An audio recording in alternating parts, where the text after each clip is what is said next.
On behalf of Somernova, my name is Kristen Phelan, and I would like to welcome you all to the 4th Annual Women's Day. And I would like to invite Carmen up to take us through the program. Come on. Good evening, everyone. I'm Harman Carr, and I'm a member of the Racial and Social Justice Yacht League. Today I want to welcome everyone to the 4th Annual Women's Day event. Thank you for being here and joining us for this wonderful month. As I go along with my speech, I want to discuss a few topics about women stereotypes and women leadership.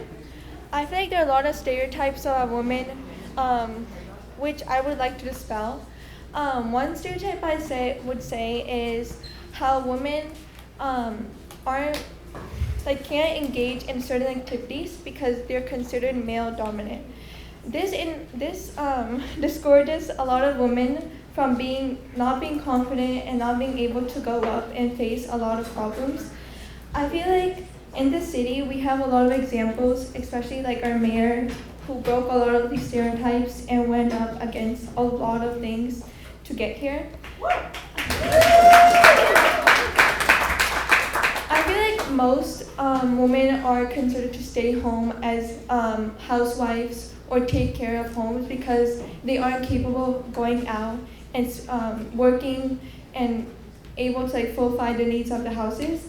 I feel like as a society we should break that stereotype because it will break a lot of it'll help a lot of future generations. I feel like if this generation breaks these stereotypes, it will be easier, especially as me, like a yacht in the city. I look up to a lot of leaders in the city where I see that they're going up against stereotypes and breaking those. And I feel like when I look up to them, I gain confidence and I take steps towards those. I wish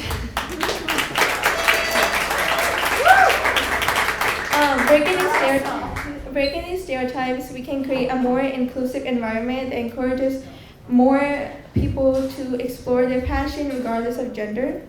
I also want to lead into leadership, women leadership, and how it will look like in the future.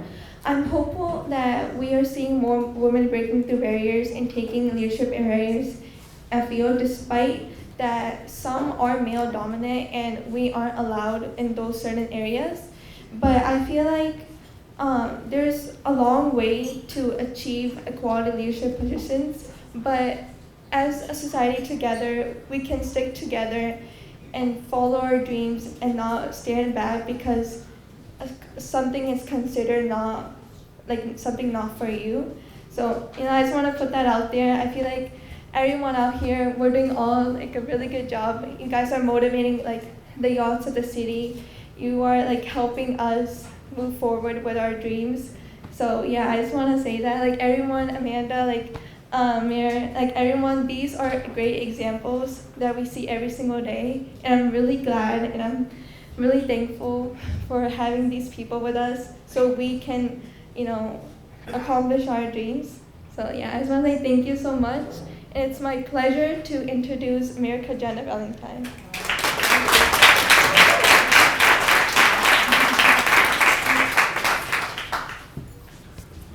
Wonderful. Thank you, Harman. Good evening, everyone. It's such a joy.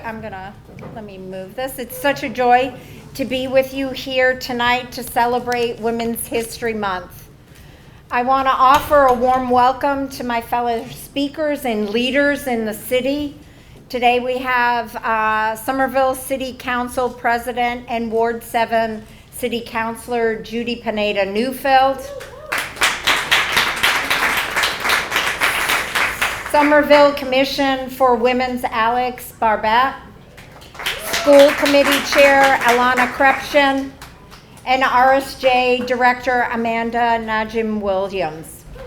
And of course, we can't forget our keynote today, State Auditor Deanna DeZoglio. We're so proud to have you with us tonight.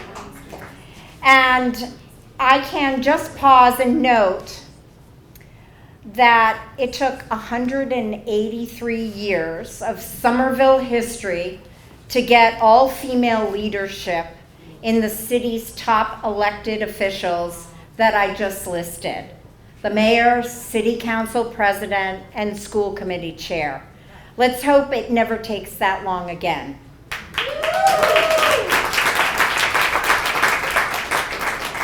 Tonight's theme, empowerment, resilience, women as leaders, aren't just about titles we hold or the goals we hit. They're about the path it takes to get there. And for a lot of us, the path hasn't exactly laid out smooth and clear. Becoming a leader, especially as a woman, often starts quietly. It's learning to trust your gut and your talents. It's pushing forward even when the message, spoken or not, is that you're not supposed to be in the room.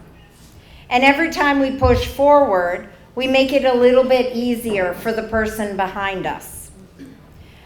I know that's something because I felt it on my own journey. When I was young, it seems like math wasn't for me, or for girls in general. I won't tell you when that was, but it was a few decades ago. The numbers, the finance, the economics, those were someone else's lane, but it wasn't supposed to be my lane and not a woman's. Although I'm pretty sure our state auditor would very much like a word with whoever came up with those stereotypes. Yes, thank you. But at the time, math seemed to be walled off from girls, and there weren't many women in positions like Deanna's to look to for inspiration. That could be the end of a very different story, but lucky for me, I also had a math teacher in middle school, an immigrant like me, a woman, who encouraged me to keep at it, to get comfortable about making mistakes, to feel the power of solving something that once felt impossible. Those lessons just didn't help me ace the class. It helped me find a confidence I hadn't felt before. And years later, as I grew my career in the community advocacy and nonprofit leadership, that confidence showed up in the rooms where budgets were being written and reviewed. Rooms where power and priorities are decided. Because that's the thing about numbers. They're never just numbers. Budgets are moral documents, and if you're not at the table when they're written, or if you don't have an advocate at the table, chances are your community needs won't make it to the final draft. So I didn't just sit on the finance committee, I led them. I asked questions, I challenged assumptions. I made sure the voices of women, immigrants, working people, renters were a part of the conversation. And I made sure that the dollars follow our values. If I could rewrite just one rule that women are expected to follow, it would be this: get comfortable with being uncomfortable. Whether it's public speaking, raising your hand in a crowded room, or going for that leadership role you're not 100% qualified for, discomfort is part of growth. It's a sign. It's not in a sign you don't belong. It's a sign you're leveling up. So as you look back at the history of women overcoming challenges, helping to define and achieve progress, and leveling up, I also want to note this. We are not just here to recognize our shared history. We are living through it. History is now. It never stops. We are in the moment. In rights we worked hard to win, like reproductive rights and even voting rights, are under assault. We are still working towards pay equity to eliminate bias. What the women before us did to open up history to the goals, visions, and impacts of women is an ongoing project. The history we are making in the coming years will shape the lives of many women and girls to come. We must not only direct gratitude back to those who stood up and created change in the past, we bear a responsibility to maintain and build on that progress, to create history for the future we can be proud of. The more we make space for women and girls, the more we can chip away at those indivisible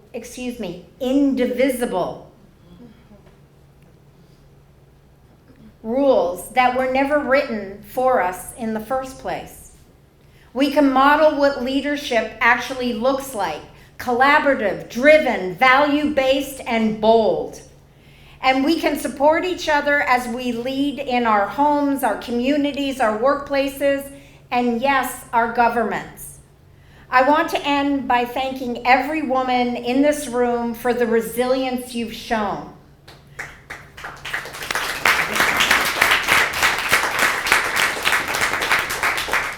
The leadership you've stepped into, and the power you're still building. And to our RSJ Youth League and all the young people here, your time is coming. It's already here. Thank you to our Racial and Social Justice Department, especially Director Najim Williams, for bringing us here today and for the work you do every day to move us forward. So I'd like to pause and take a notice that we are also graced by the very first female mayor of Somerville, Dorothy Kelly Day.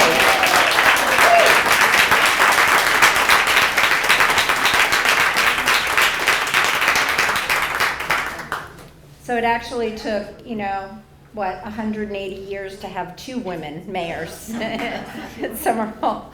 So thank you. And next I'd like to invite up Council President Pineda Neufeld to the podium.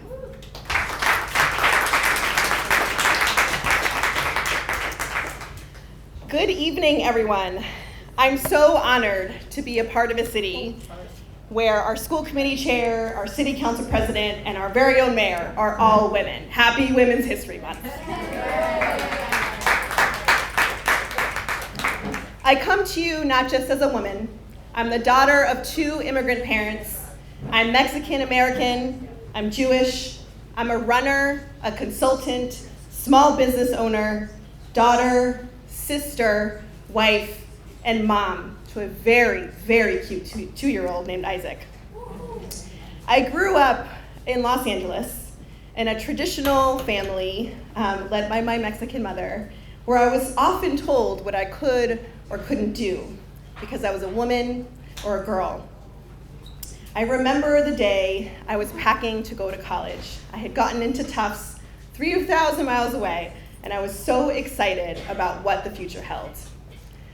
A family member of mine came into my bedroom and said, "Why are you spending thousands of dollars getting a higher education when you're just gonna stay home with kids?"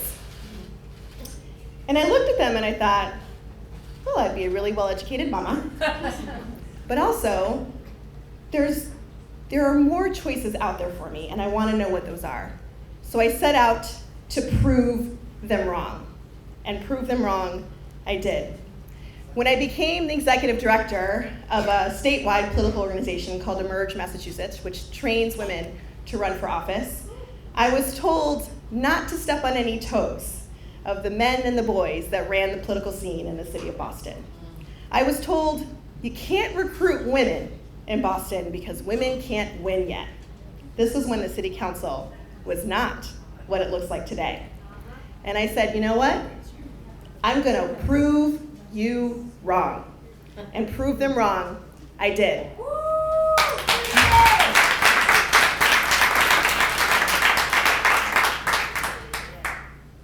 When I started running, which I did in 2013 after the Boston Marathon bombings, after not knowing how to having an athletic bone in my body, I was the girl that failed the mile test in PE class in 6th grade, but deciding to start to run to give back and to grieve my city that was under attack.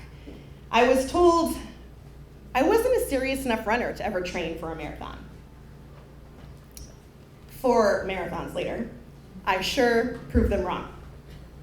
When I decided to become a mom and be a city councilor and juggle all the different hats that I was wearing at the same time, I was told over and over again, stop talking about being a mom.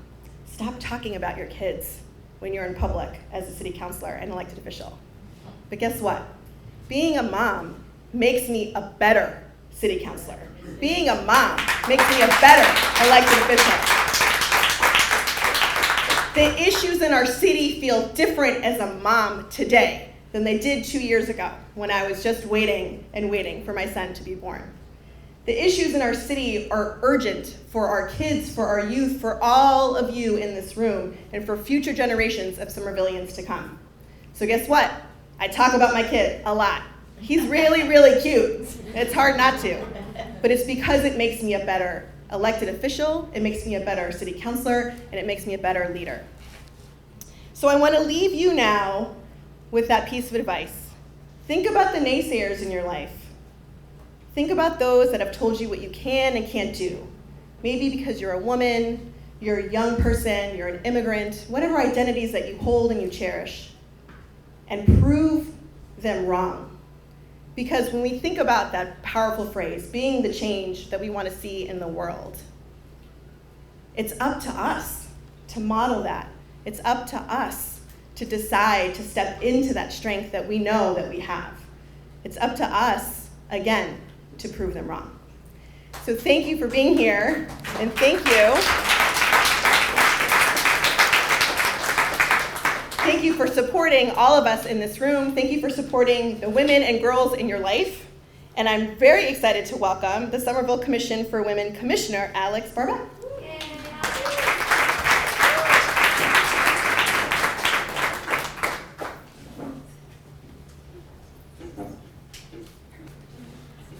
Hello, everyone, and thank you so much for having me here today. Thank you so much to our speakers who came before me and gave such wonderful and encouraging speeches. Is there a way? Thank you. Sorry, I'm 5 feet tall. I'm Alex, I'm 5 feet tall, and I'm a commissioner on the Somerville Commission for Women. Yesterday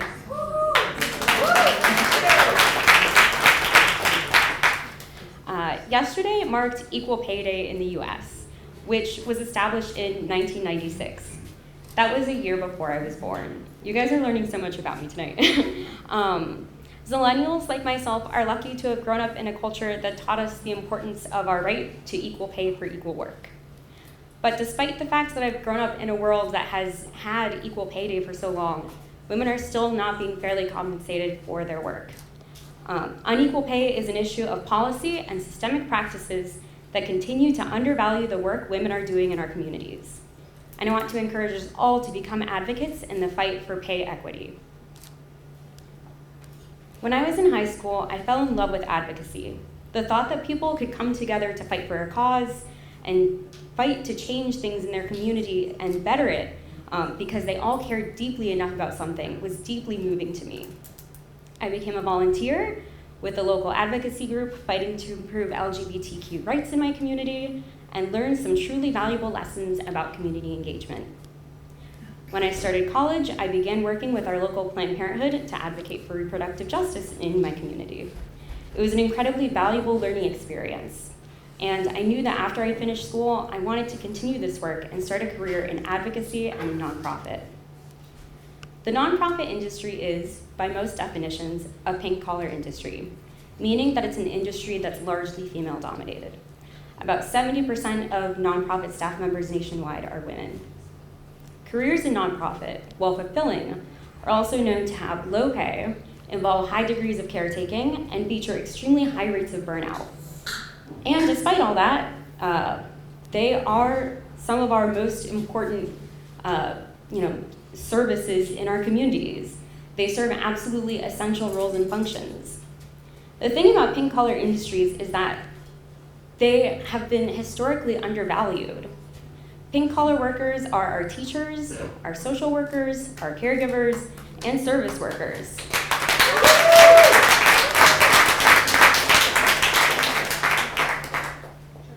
They allow our society and our economy and our community to thrive. However, they're also significantly more likely to work minimum wage jobs. 2/3 of our nation's lowest wage workers are women, and they're more often women of color. They're also more often at risk of being taken advantage of by their employers. A 2016 study found that women are 50% more likely to face a minimum wage violation and 14% more likely to face overtime pay violations than their male counterparts. Wage theft led to a weekly 22% loss of earnings for these women, for a total of over $4,000 per year being stolen from women working in minimum wage jobs. Over half of all immigrant women included in the study had experienced wage theft. Childcare workers were, by far, some of the most likely workers to experience theft. Wage equity represents so much more than a statistic or data point to reference as we discuss the status of women in our community. It represents our ability to contribute to the culture of our city and participate as full members of society. It represents our ability to access reliable, affordable housing. It represents our ability to save money for retirement so that we can age with dignity. It represents our ability to pay for healthcare services for ourselves and our families. It is not an overstatement to say that wage equity is a matter of life and death for women. So if we want to fight for pay equity, I think we all need to become advocates. This is a fight that needs all of us calling for systemic change together. This means fighting alongside women working pink-collar jobs. This means fighting for a higher minimum wage, fighting for immigrant rights, and fighting for the rights and dignities of our community members.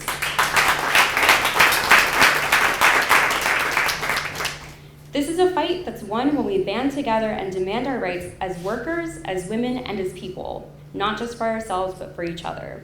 It's won when we hold our employers, our legislators, our institutions, and our communities accountable for the fair treatment of women. This is a fight that can be won, but it can only be won when we all join together in the legal, social, and political fight. So thank you so much for having me up to speak today. And next, I want to invite the Somerville School Committee Chair, Alana Crapchin, up to speak.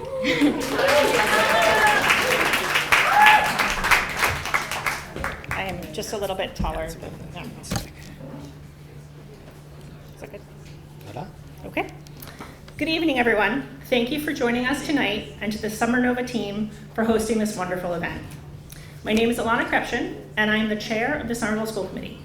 I am extra proud at this moment as I represent Ward 2 on the committee, which is where we are currently gathered. It is with immense pride that I stand before you today. For 5 years, I've served on the school committee, including time as both chair and vice chair, navigating challenges and celebrating victories, always with the well-being of our students at the forefront. As women, we know the power of collective action, the strength of our voices, and the importance of lifting each other up. And that is the frame with which I approach everything that I do. As a result of this strong collaborative work, we have achieved historic funding increases for our schools, demonstrating our unwavering commitment to investing in our children's futures. In contrast with many elected officials across the Commonwealth and our country, none of them in this room, thankfully, I have championed transparency, ensuring that you, the community, have clear access to our work and decisions.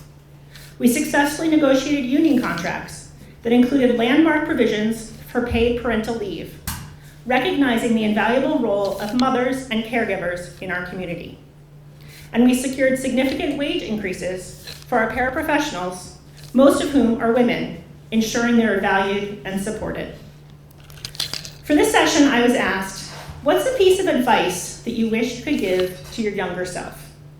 I think that one's pretty simple. Care less about what people think of you. These days, most people are too wrapped up in their own worlds to care about or even really pay attention to what you are doing. Use this to your advantage. Be bold, be loud, be proud of who you are and what you stand for. When you do the right thing, you can always walk away with your head held high. In Somerville, we show that when women lead, we build stronger, more equitable communities. But this work is far from over. I am proud, as the chair, to be a signatory on a lawsuit filed just this week against the current administration's efforts to shut down the Department of Education.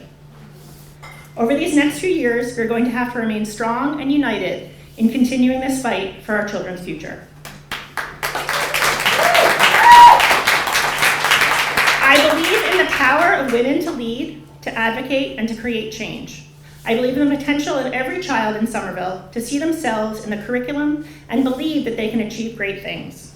And I believe that together we can build a school system that is equitable, empowering, and transformative. On a more personal note, we were asked tonight to share some anecdotes, like, what's the most laughable piece of advice you've received as a woman? I'm willing to bet that most of the women in the audience can relate to this one. You should smile more. This can come as seemingly genuine advice from a male friend or colleague, or as part of a catcall when walking down the street. Either way, it feels like the world is telling you that as a woman, you must always be happy while carrying the weight of the world on your shoulders. It's an absurd notion and certainly has the opposite effect, making me not want to smile.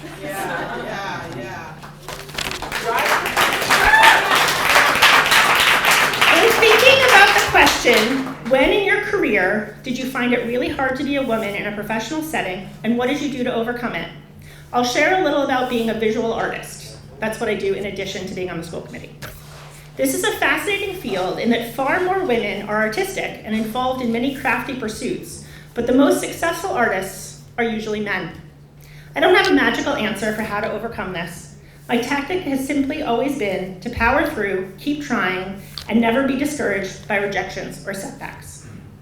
I want to end on a positive note, but I'll be honest that the state of our country is discouraging. There is so much unnecessary macho energy in our national politics right now. But if I stop and focus locally, I see some reasons for optimism. For the first time in history, we have 3 women in charge.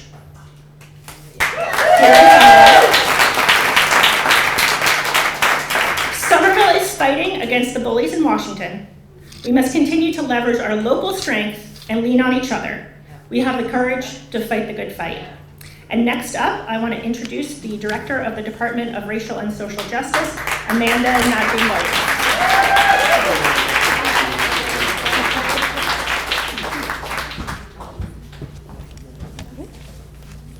Clearly, we didn't think about the height differentials. I'm vertically challenged, but really appreciating the heels in this moment. Thank you. Good evening, everyone. As echoed by the folks before me, thank you for being here tonight. My name is Amanda Nadine-Williams. I'm a woman, a daughter, a sister, an aunt, and I'm also the Director of Racial and Social Justice for the City of Somerville.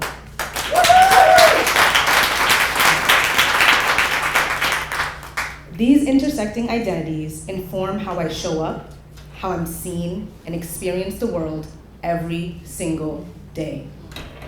In particular, I want to reflect a bit on how harmful, albeit comical, stereotypes continue to impact each of us. Have any of you heard the phrase, ladies are to be seen and not heard?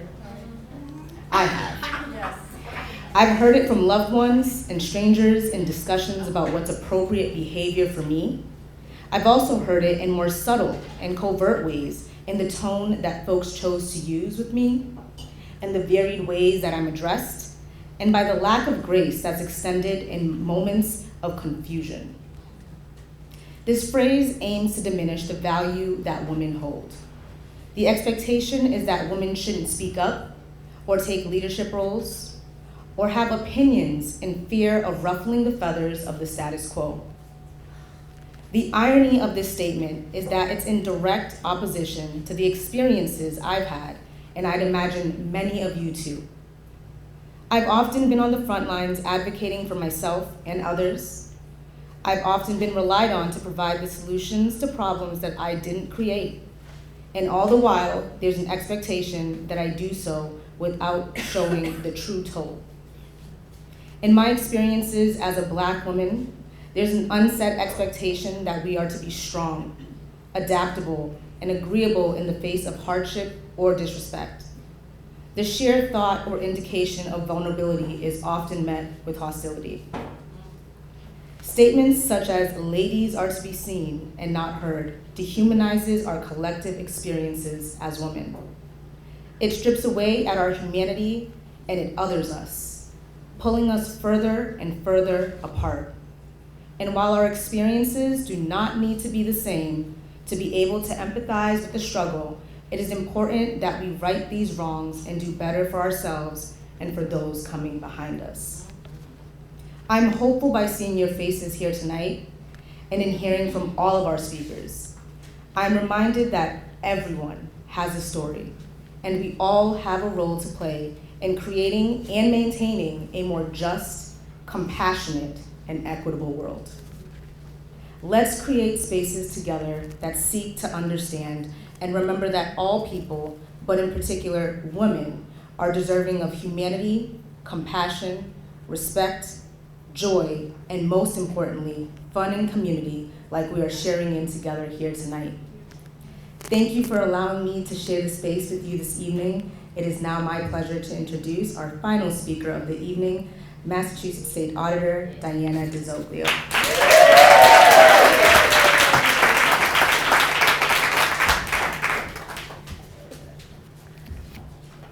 I'm just going to hold this. Well, I'm Italian American, so I wave my hands around constantly anyways, so I figure we'll just get it over with at the very beginning and take the microphone. Everybody, I'm Diana DeZoglio. I'm your state auditor. It is great to be here at Somernova. Thank you so much for the very gracious invitation. Can we give a huge round of applause for all the organizers tonight? Everybody that put it on. And Mayor, and Madam Chair, and where's Councilwoman Phil? I think she had to take off for the baby, but give it up for all of the amazing women running this city, and we have the matriarch, the original matriarch here as well. Thank you. It's so inspiring every time I come here and I get to be in such amazing company. It is inspiring. And I just want to share briefly just a little bit about my history. I'm sure state auditor isn't the first thing you think about when you think about elected officials in the state of Massachusetts, but it's something that I've learned in recent years can make a tremendous impact, not just on financials, not just on processes and procedures, but on our lives, our livelihoods, issues that impact us directly as women. So in Women's History Month, I'm so delighted to be able to share a little bit about my story. I was born to a 17-year-old single mother. Moved around quite a bit during my childhood, depending on where my mom could find work as a young nurse's aide. We moved mostly between the cities of Lawrence and Methuen.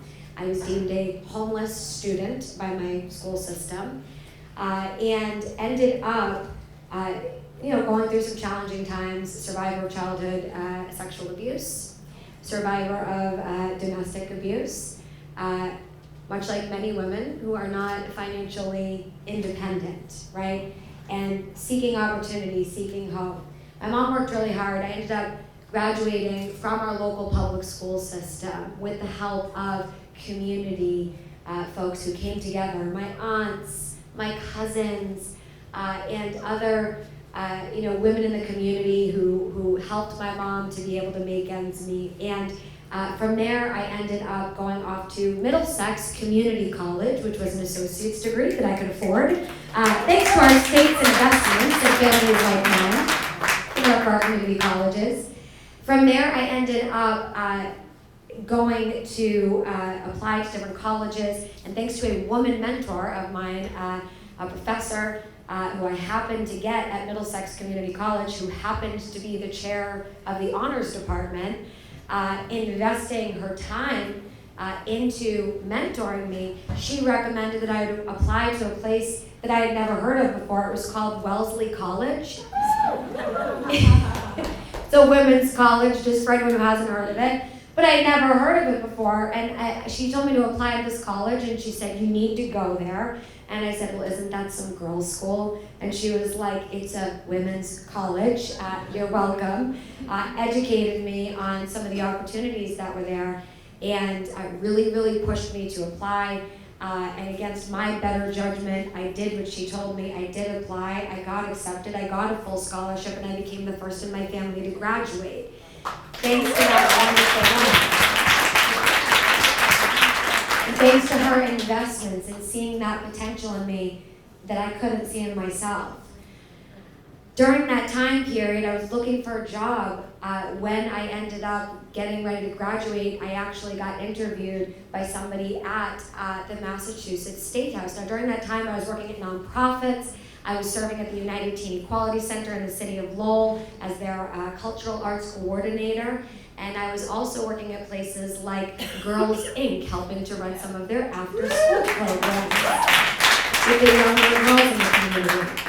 And I was simultaneously, because as many working families know, you might love your day job and your nonprofit work and the work that you're passionate about, but it doesn't always afford you with the opportunity to live with a standard of dignity in the community that you're working hard to serve in. So during that time period, I was also waiting tables and cleaning houses to make ends meet. And it was during that time period that I got offered this job at the State House in Boston. And I had no idea, full disclosure, what a state representative did.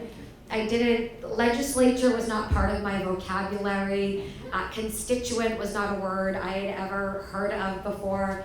But I got offered this job because I speak fluent Spanish and I came from the area that a state representative needed an assistant in. So I went in, I applied for this job, I ended up getting it, and I went to go work at the State House in Boston as a legislative aide. And I learned about all the great things that our state government can do, from investing in higher education, like we just talked about, to early education, early intervention and care, public education in general, making sure that we have access to health care, fighting for housing, fighting for a robust and functional transportation system, fighting for women's rights, fighting for us to have rights to our own bodies, fighting for us to have justice in our communities, fighting for social justice initiatives across the board. I learned about all of these different things that I had no idea that our state government had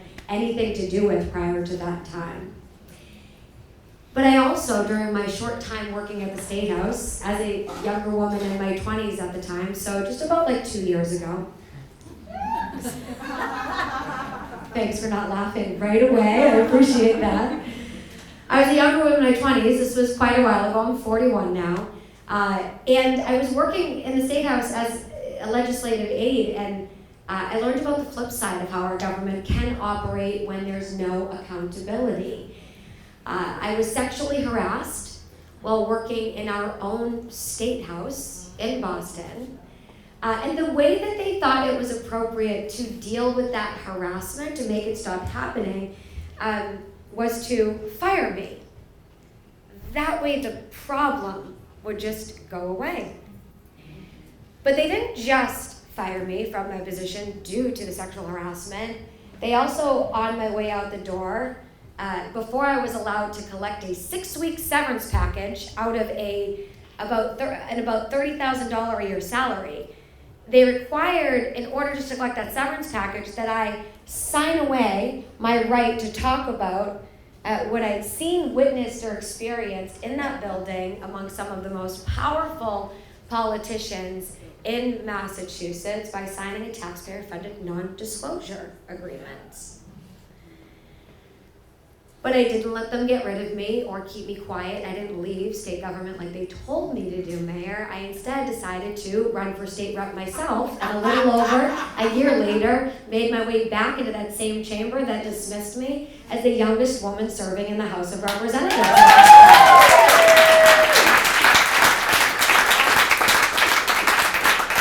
And friends, thank you, because when I got elected, I took it incredibly seriously. It was an incredibly humbling experience. It still is an incredibly humbling experience to be able to serve as an elected official. But when I got elected, I fought like hell for transparency, for accountability, and to fight for other women and men and all working families in Massachusetts who, like my family was, and maybe for different reasons, but for who, like my family was, have also been dismissed or ignored or disenfranchised from a system in our state government that still isn't working the way that it could and the way that it should.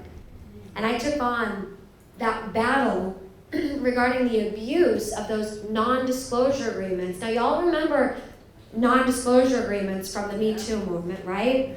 So the Me Too movement, we learned a lot about these NDAs, these non-disclosure agreements, these hush agreements, when we found out that Harvey Weinstein was sexually assaulting women, okay, in California, when Hollywood was abuzz with all of the issues with Harvey Weinstein. And we learned about how forcing women into silence was allowing a sexual predator like that to move from one woman to the next undetected. We heard about the US gymnastics team, Larry Nassar, okay, sexually assaulting these women on the US gymnastics team. And we saw how he was able to move from one victim to the next. And the NDA, the non-disclosure agreement, was one way that he was able to do that. And let's come right back here to Boston, okay? Right back here to Massachusetts, we know that years ago, and maybe some of the younger folks don't remember this, but who remembers the Archdiocese of Boston, okay? And the child sex abuse scandal, right here at home.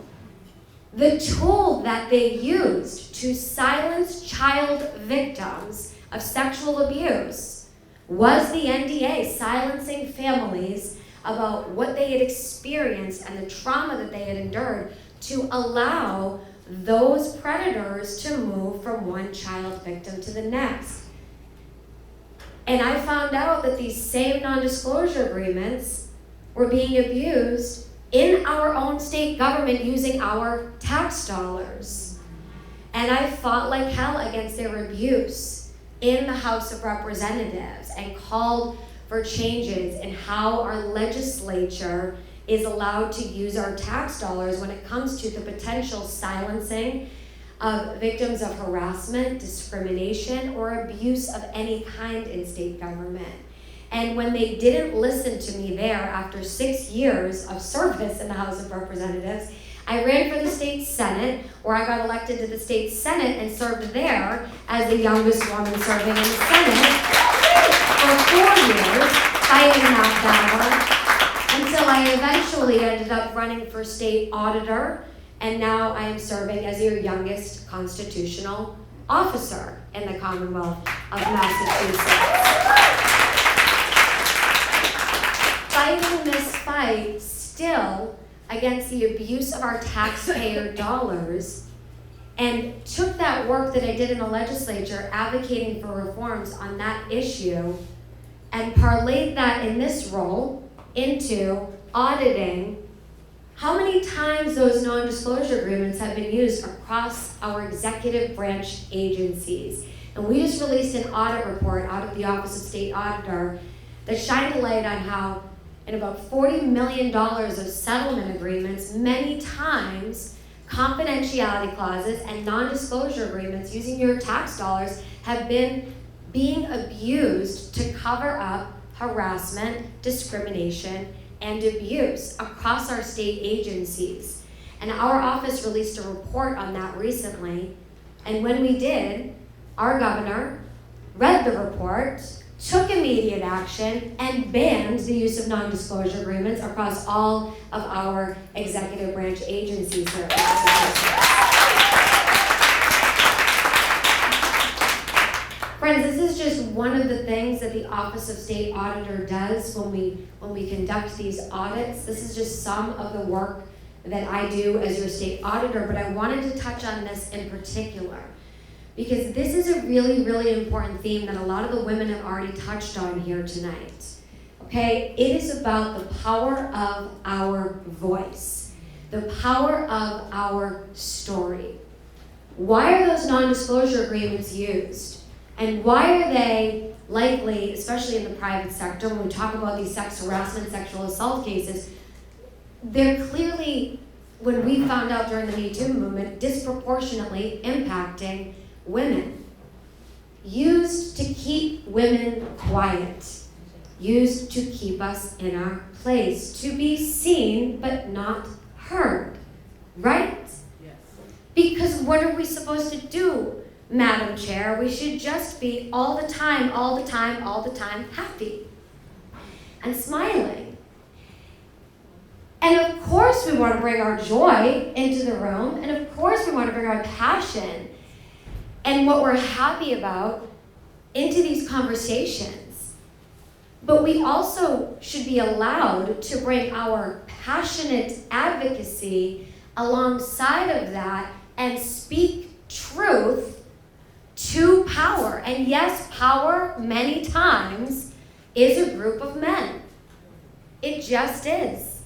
But it's been so ingrained in our society that we are to be quieter, that we are to be happier, that we are to have a gentler disposition, that these types of agreements and these types of attitudes in state government are still alive and well. And in our state government, these types of silencing tactics are still being used to silence women, to silence others who have been in abusive situations, to keep us quiet, to shame us away from using our voices and telling our stories about what's happened in our lives, to advocate for others who need us to stand up for them, who need us to be bold enough to tell our stories and to advocate for change. And I can tell you that back then, that was years ago. It's been a long time since I first was given that non-disclosure agreement. It's been a long time since I broke that non-disclosure agreement. Years later, I am called a seasoned veteran politician up on Beacon Hill, and we all know how much we as women love to be called seasoned. But I am now referred to that way, and I will tell you this, even being called something like that, okay? I am still consistently told in many different ways to just be quiet. To know my role, to take a step back, that I am too loud, that I am too aggressive. Ambitious is a word that's used really often when referring to me by many who want to insinuate all sorts of things to try to patronize and put down the work that our office does. This is still happening, and it's years later. And I get up here to say to you, I am still getting louder and louder and louder and louder and louder and louder. Can you hear me now? Can you hear me now? Can you hear me now? And that is what it takes to make a difference. We just passed this ballot question. Has anybody heard of this ballot question here in Massachusetts? Question 1 on the ballot asked you all to vote to audit the state legislature. Okay? And I got 1 thumbs up back there. Thank you so much. We appreciate the fan down. We asked, do you want to audit our state legislature? Do you want to see the receipts? Do you want to help our legislature to function more efficiently, more effectively? And do we want to see what's going on? And you said yes, to the tune of 72%. Thank you for your support. I greatly appreciate that. I am now advocating for you as your state auditor to make sure that that is happening. And I am getting told, essentially, to shut up, to sit down, to smile, to stop being so vindictive, to stop with this personal vendetta. And why is that the case? Why is that the case? They don't want you doing your job. They don't want me doing my job. They have something to hide. They have something to hide. Fear. Anybody else? I love the feedback right now. They're intimidated. You're a woman. I'm a woman. There you go. They're intimidated. They don't want change. Afraid, don't want change. I'm a woman, okay? The things that I've been pushed back on for trying to do my job on your behalf have largely been associated with the fact that I am one of the youngest, loudest women they've ever met in their entire life. And that is somehow problematic for these folks. And they don't know what to do with it. It makes them so unbelievably uncomfortable The discomfort that is caused in the room when I simply walk into the State House these days. It is beyond any discomfort I've ever seen in any other situation. But it is what is required to get this job done. So I keep showing up, I keep getting louder, I keep reminding them the more they tell me to be quiet, the more they tell me to sit down, the more they tell me to smile, the more I am going to get passionate and involved and come out and tell all of you that you need to keep getting louder too. And that we need to create spaces where there is discomfort. It is okay to be uncomfortable. It is okay that people are not, immediately receptive to what you're advocating for. The second that you talk about your story, why you're talking about your story, what you're advocating for, why you're advocating for it, and what you want to see as the change for the future. It's okay if they're not immediately receptive to you. We as women need to get comfortable with them being uncomfortable. Let them be uncomfortable because it's time for us to become comfortable, right? I mean, the discomfort that is in the room, you can cut the air with a knife when we start talking about things like sexual assault. You want to see discomfort? Get around some men that haven't been around strong women. And start talking about sexual harassment, sexual assault, pay equity, the gender gap. We need to get comfortable with it. And I will tell you, every step of my journey, it has been incredibly, incredibly challenging. I have had people tell me to be quiet, tell me to sit down, tell me to stop going, tell me to quit.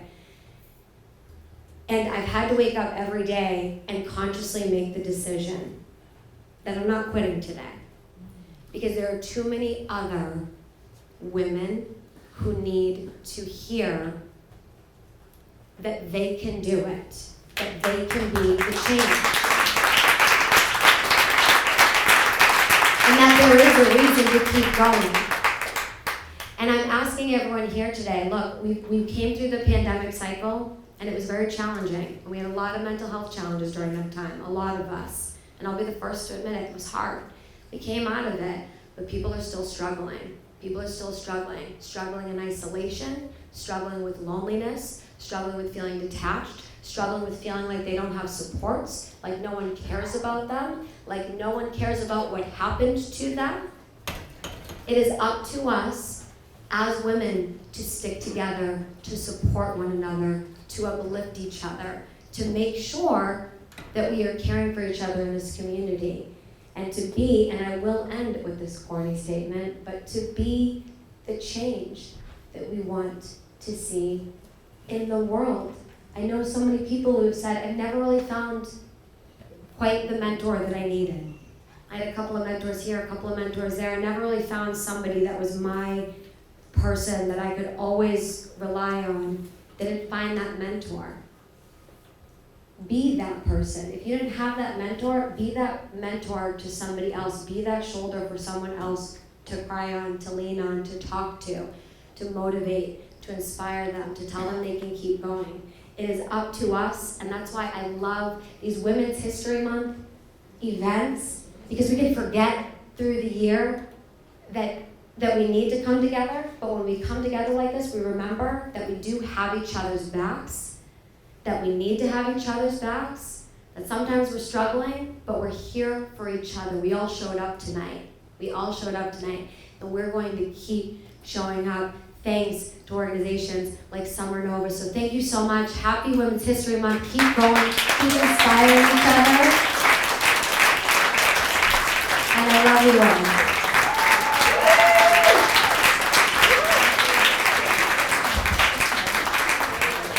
Before everyone moves, we're just going to gather together for a group photo, and I'm going to let Carmen take over. So you guys stay there. Squeeze it, everybody.